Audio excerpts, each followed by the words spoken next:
आध्यात्मिक शिक्षाएं एक ही बात कहती हैं, मैं को मिटाओ, अहंकार खत्म करो, पहचान छोड़ दो, तभी मुक्ति है। सुनने में गहरी लगती है, पर भीतर एक डर भी जन्म लेता है। अगर मैं ही मिट गया तो मुक्त कौन होगा? अगर मेरा अस्तित्व ही समस्या है तो यह साधना किसके लिए? और अगर मैं बचूंगा ही नहीं तो फिर यह यात्रा है किसकी? यही योग वशिष्ठ का असली रहस्य खुलता है। महर्षि वशिष्ठ राम से यह नहीं कहते तुम मिट जाओ, वे कुछ बिल्कुल अलग कहते हैं। वे कहते हैं, समस्या तुम्हारा होना नहीं है, समस्या है कि तुमने अपनी गलत पहचान बना ली है। यह फर्क बहुत बारीक है, पर इसी बारीक फर्क में पूरी साधना का सार छिपा है। योग वशिष्ठ इंसान को मिटाने का रास्ता नहीं, यह उसे असली पहचान की तरफ ले जाने का रास्ता है। और जब यह पहचान होती है तो संसार नहीं छूटता, कर्तव्य नहीं छूटते, जीवन नहीं छूटता, सिर्फ वह भारी भ्रम टूटता है जिसे हम अब तक मैं कहते आए थे।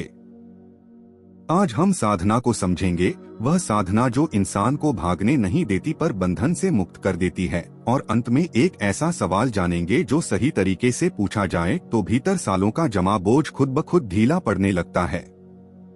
योग वशिष्ठ कोई साधारण किताब नहीं, सिर्फ कहानी नहीं, सिर्फ दर्शन नहीं, उपदेश भी नहीं। यह उस इंसान की आंतरिक यात्रा है जिसके पास सब कुछ था पर भीतर कुछ भी टिक नहीं रहा था। राम युवा, राजकुमार, ताकतवर, सम्मानित, उज्ज्वल भविष्य। पर एक पल ऐसा आया जब उन्होंने संसार को बहुत पास से देखा। तीर्थ, सुख, धन, राज्य, जवानी, बुढ़ापा, मौत, सब देखा। और भीतर गहरा वैराग्य उठा। यह उदासी नहीं थी, भागने की इच्छा भी नहीं। यह उस व्यक्ति की अवस्था थी जिसे एकदम से दिख गया, संसार में जो इतना बड़ा दिखता है वो अंदर से उतना मजबूत नहीं। राम चुप हो गए। दिलचस्पी खत्म होने लगी, मन हटने लगा। तब महर्षि वशिष्ठ ने वो ज्ञान दिया जो किसी गुफा के सन्यासी के लिए नहीं था। यह एक राजकुमार को दिया गया जिसे आगे राज्य संभालना था, न्याय देना था, युद्ध लड़ना था, रिश्ते निभाने थे और जीवन के बीचों बीच जागना था। यही योग वशिष्ठ की पहली खासियत है। यह छोड़ने का ग्रंथ नहीं, यह जागने का ग्रंथ है। सवाल यह है, राम को क्या समझाना था? कि संसार झूठ है, जीवन बेकार है, मैं को मिटाना है? नहीं, वशिष्ठ का रास्ता इससे कहीं गहरा है।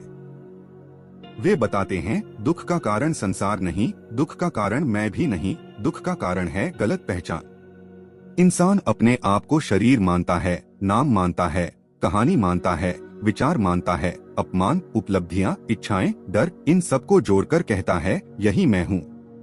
और फिर पूरी जिंदगी इसी मैं को बचाने में लगा रहता है। तारीफ हो तो फूल जाता है, बेइज्जती हो तो टूट जाता है, रिश्ता टूटे तो अधूरा हो जाता है, ख्वाहिश पूरी न हो तो दुखी हो जाता है। पर वशिष्ठ पूछते हैं, जो हर पल बदल रहा है, क्या वो तुम हो सकते हो? शरीर बदलता है, विचार बदलते हैं, भावनाएं बदलती हैं, रिश्ते बदलते हैं, कहानी बदलती है, लेकिन जो इस बदलाव को देख रहा है वो कौन है? यही योग वशिष्ठ का दरवाजा है। वशिष्ठ मैं को खत्म करने की बात नहीं करते, वो झूठी पहचान को पहचानने की बात करते हैं। अगर साधक यह समझ ले कि उसे खुद को मिटाना है तो भीतर छिपा संघर्ष शुरू हो जाता है। वो इच्छाओं से लड़ता है, विचारों को रोकता है, भावनाओं को दबाता है, अपने व्यक्तित्व को दुश्मन मान बैठता है। धीरे धीरे साधना शांति का रास्ता नहीं रहती, एक नई जंग बन जाती है। पहले बाहर लड़ाई थी, अब अपने आप से लड़ाई शुरू। पर योग वशिष्ठ कहता है, अपने आप से मत लड़ो। पहले देखो कि जिसे तुम खुद समझ रहे हो वो असल में है क्या। तुम्हारा नाम दिया गया, शरीर बदलता रहा, सोच बदली, इच्छाएं बदली, डर बदले, कहानी बदलती रही, फिर भी एक जानने वाला हमेशा रहा।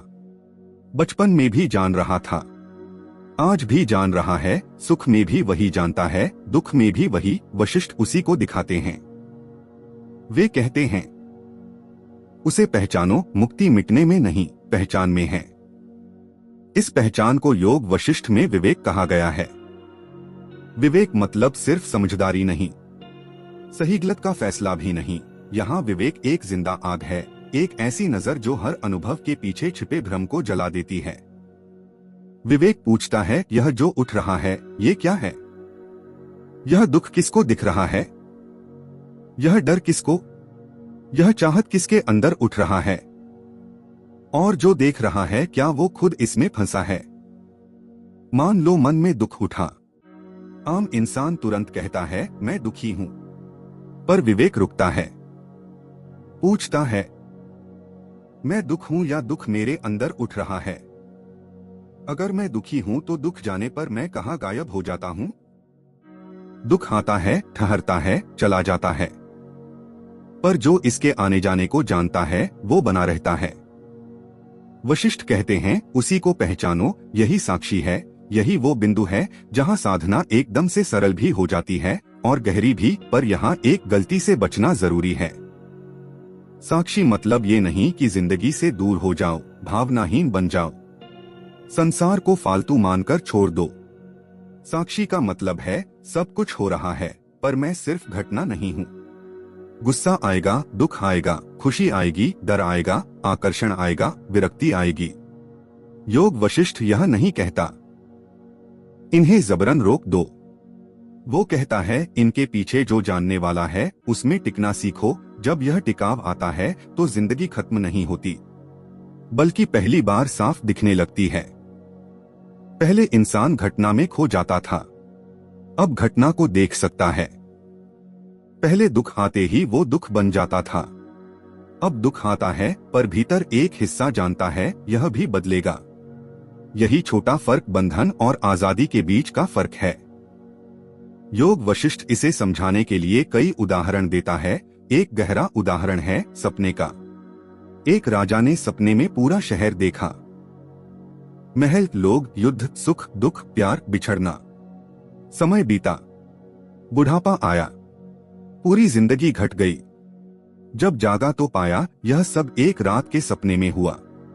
पर वशिष्ठ सिर्फ यह नहीं कह रहे कि दुनिया सपना जैसी है, वे इससे गहरी बात कह रहे हैं। राजा का बंधन सपना देखने में नहीं था, बंधन इसमें था कि सपने में उसे याद नहीं था कि वो सपना देख रहा है।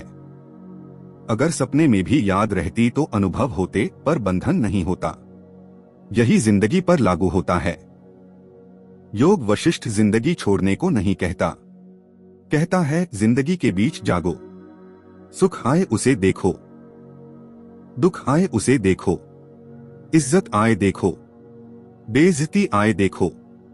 कहानी चले पर उसमें खो मत जाओ, क्योंकि सपने का दुख तब तक असली लगता है जब तक सपना देखने वाला खुद को उसका किरदार मानता है। जिस पल याद आती है दृश्य रहते हैं पर डर की पकड़ ढीली हो जाती है। यही विवेक है। सवाल उठता है अगर इतना ही करना है, याद रखना है, जागना है, तो हम भूल क्यों जाते हैं? मन बार बार क्यों बह जाता है? वशिष्ठ का जवाब बहुत नरम है। वे इंसान को दोषी नहीं ठहराते, कहते हैं मन की रफ्तार बाहर की तरफ है। विचार उठेंगे, चाहते खींचेंगी, डर पकड़ेंगे, रिश्ते बांधेंगे, दुनिया बार बार ध्यान को अपने रंग में रंगेगी। यह मन की फितरत है। पर साधना यह नहीं कि मन को दुश्मन मानकर मार दो। साधना यह है कि मन की गति जानते हुए अपनी जड़ याद रखो। जैसे नदी की सतह पर लहरें उठती हैं, पर गहराई में पानी शांत रहता है। ऊपर तेज धारा, नीचे सन्नाटा, ऊपर गति, नीचे स्थिरता। मन की सतह पर विचार चलेंगे, पर चेतना की गहराई में एक खामोश जगह है जहां कोई हलचल नहीं पहुंचती। विवेक उस गहराई में लौटना है। बार बार, हजार बार भूलो, हजार एक बार लौटो, यही साधना है। अब सवाल इसे जिंदगी में कैसे लाएं? क्योंकि बात सुनना आसान है, पर जब जिंदगी सामने खड़ी होती है तो दर्शन धुंधला हो जाता है। जब कोई बेइज्जत कर दे, रिश्ता टूट जाए, डर अचानक उठे, मन असुरक्षित हो जाए, तब साक्षी भाव कहाँ रहता है? यही योग वशिष्ठ व्यावहारिक बनता है। वशिष्ठ का इशारा है हर अनुभव को दो हिस्सों में देखो, एक दृश्य, दूसरा दृष्टा। दृश्य जो हो रहा है, गुस्सा, डर, बेइज्जती, खिंचाव, दुख, खुशी, कामयाबी, नाकामी। दृष्टा वो जो यह सब जान रहा है। जब भी कोई तेज अनुभव उठे तुरंत उसे बदलने की कोशिश मत करो, बस एक पल रुको। भीतर कहो, यह गुस्सा दिख रहा है, यह डर दिख रहा है, यह दुख दिख रहा है, यह विचार दिख रहा है। बस इतना। पहले तुम कहते थे मैं गुस्से में हूं, अब तुम देखते हो गुस्सा उठ रहा है। पहले कहते थे मैं डर गया, अब देखते हो डर आया है। यह सिर्फ शब्दों का बदलाव नहीं, यह चेतना की दिशा बदलना है। इसी में मुक्ति का पहला संकेत छिपा है। धीरे धीरे यह अभ्यास भीतर नई जगह बनाता है। पहले हर अनुभव तुम्हें पूरी तरह बहा ले जाता था, अब अनुभव आता है पर तुम्हारे अंदर देखने की थोड़ी जगह बची रहती है। पहले गुस्सा आते ही तुम गुस्सा बन जाते थे, अब गुस्सा आता है पर तुम उसे आते देख लेते हो। पहले दुख तुम्हारी पूरी पहचान बन जाता था, अब दुख आता है पर कोई भीतर जानता है यह भी एक बादल है। और जैसे आकाश बादलों से नहीं लड़ता, वैसे साक्षी अनुभवों से नहीं लड़ता। आकाश उन्हें आने जाने देता है। तुम्हारा असली रूप भी वैसा ही है। विचार बादल हैं, भावनाएं बादल हैं, यादें बादल हैं, डर बादल है, पर जो जान रहा है वो आकाश है।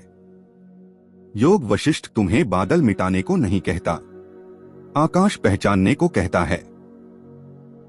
यहां चित्त की शुद्धि का मुद्दा आता है। बहुत लोग इसका मतलब गलत समझते हैं। सोचते हैं मन में कोई बुरा विचार न आए, कोई चाहत न उठे, कोई कमजोरी न रहे, इंसान एकदम बेदाग बन जाए। पर यह अधूरी समझ है। चित्त की शुद्धि का मतलब है मन में जो पुराने संस्कार हैं, जमी धारणाएं हैं, जो कहानियां हम खुद को सुनाते रहते हैं, उन्हें विवेक की रोशनी में देखना। मैं ऐसा ही हूं, मेरे साथ हमेशा ऐसा होता है, मैं कभी मुक्त नहीं हो सकता। सबको कंट्रोल करना जरूरी है। अगर लोग मुझे नहीं अपनाएंगे तो मैं कुछ नहीं। ये सारी भीतरी कहानियां धीरे धीरे पहचान बन जाती हैं। विवेक इन्हें तोड़ता नहीं, पहले उजाले में लाता है। और जो कहानी उजाले में आ जाती है उसकी ताकत आधी हो जाती है, क्योंकि मन की असली ताकत छिपे रहने में है। जो अंधेरे में चलता रहता है वो किस्मत जैसा लगता है, जो जागरूकता में आ जाता है वो सिर्फ संस्कार रह जाता है। और संस्कार देखा जाए तो बदल सकता है। इसलिए योग वशिष्ठ की साधना कठोर जंग नहीं, यह अपने खिलाफ हिंसा नहीं, चाहतों को दबाने का रास्ता नहीं, भावनाओं को कुचलने का रास्ता नहीं, यह देखने का रास्ता है। बहुत गहरा, बहुत ईमानदार देखना। जितना साफ देखोगे उतना भ्रम घटेगा, जितना भ्रम घटेगा उतना हल्कापन आएगा। और यही हल्कापन मुक्ति की खुशबू है। मुक्ति कोई दूर की चीज नहीं, मौत के बाद मिलने वाली हालत नहीं। कभी कभी मुक्ति उसी पल शुरू होती है जब इंसान पहली बार कहता है मैं अपने विचार नहीं हूं, अपने दुख नहीं हूं, अपनी कहानी भी नहीं, मैं वो हूं जो इन सबको जान रहा है। योग वशिष्ठ में एक और शानदार विचार है, जीवन मुक्ति।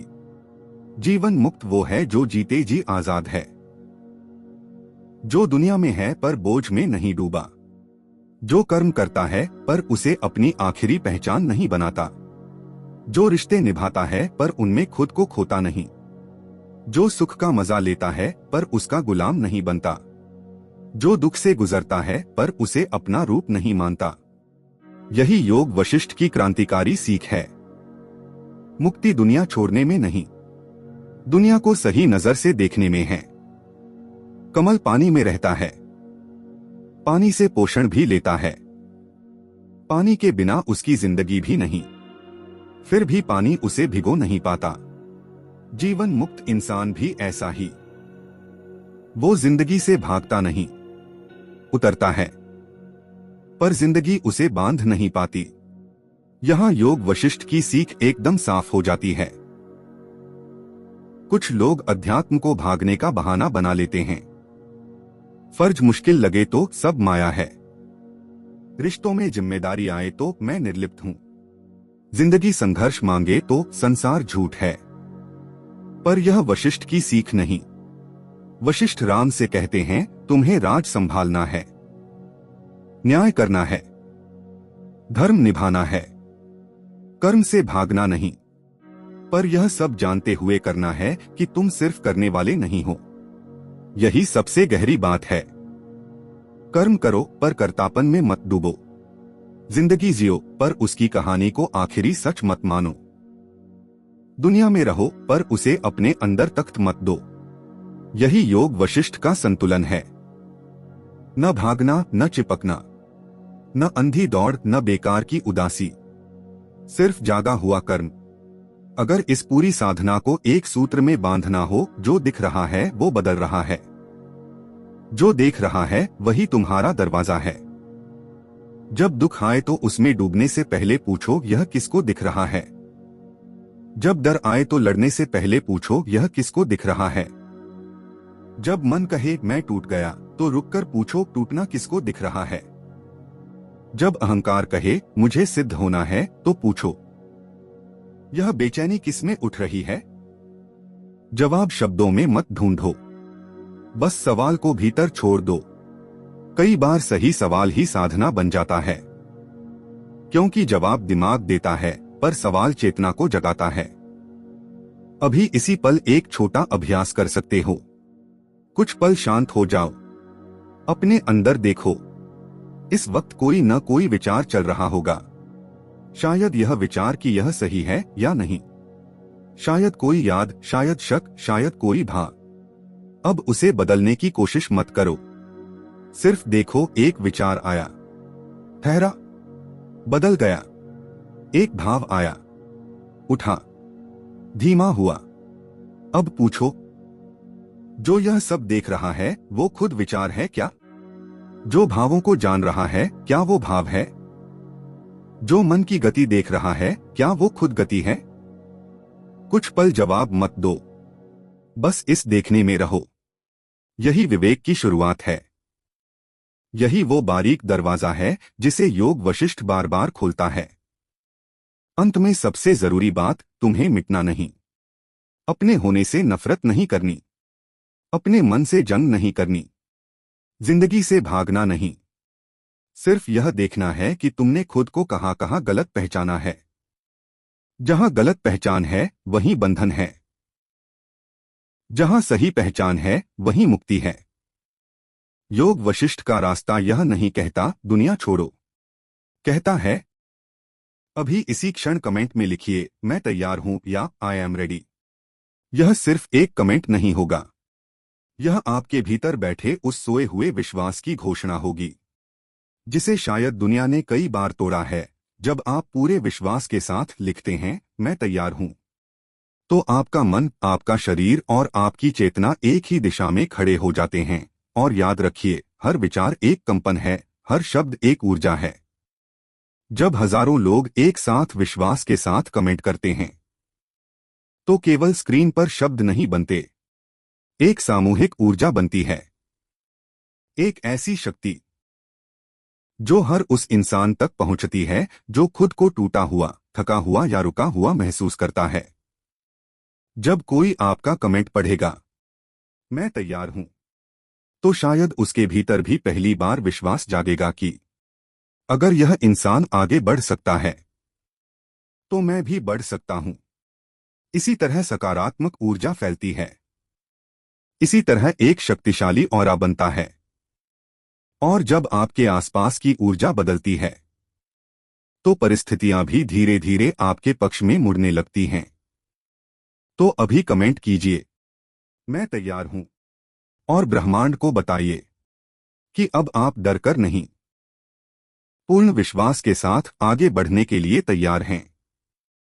और यदि यह ज्ञान आपके भीतर थोड़ा भी उतरा हो तो इस वीडियो को लाइक जरूर कीजिए, क्योंकि आपका एक लाइक इस ज्ञान को उन लोगों तक पहुंचाता है जो शायद इस समय अंधेरे में हैं और उन्हें इसी प्रकाश की आवश्यकता है। और इस वीडियो को उस इंसान के साथ शेयर कीजिए जो हमेशा थका हुआ रहता है, जो भीतर से हार चुका है, या जिसे यह याद दिलाने की जरूरत है कि उसके भीतर अभी भी अनंत शक्ति जीवित है। आपका एक शेयर किसी की पूरी दिशा बदल सकता है।